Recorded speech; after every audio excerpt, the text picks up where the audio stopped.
के का बात तैयारी, घाटी पर धमाका कैसे होई अब की बारी। ए जी बोली ना, बोलिए बलम जी छठ के का बात तैयारी, घाटी पर धमाका कैसे होई अब की बारी। माथे दौड़ा लेके बोलिया सो के जाई है। अरे पूरा इंडस्ट्री आई हो। कैसे? मथवा पर दौड़ा लेके पवन भैया जाई है। अच्छा। कन्हिया पौखिया खेसारी जिले आई है। खेसारी जिले आई है, खेसारी जिले आई है।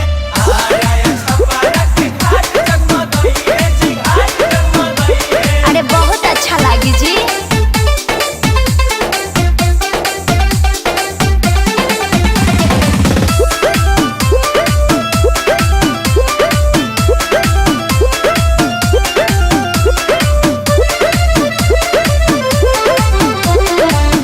केलाई केरावा के घावत केलाई नसपतिया, केले आई डीजे झालर के सजाई घटिया। रवि किशन जी केरावा ले आई है, निरहू जी घटिया सजाई है। आई बताइए छठी माई के या रघिया के दिवाई है।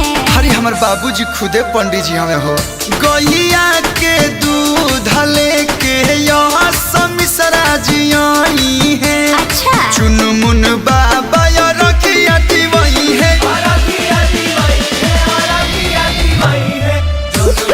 गाजीपुर के घाट जगमगाई है जी, घाट जगमगाई है।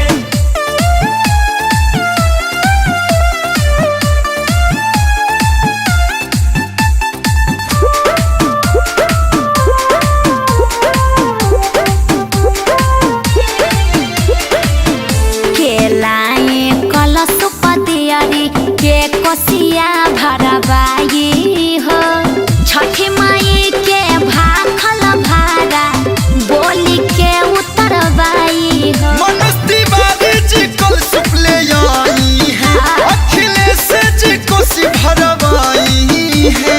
आए कश्यप जी का? छठी मैया के गीत बोली के गई है।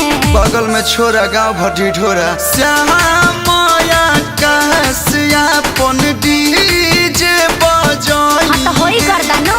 कलुआ अंतराज गीतिया सुनाई। जिया एहे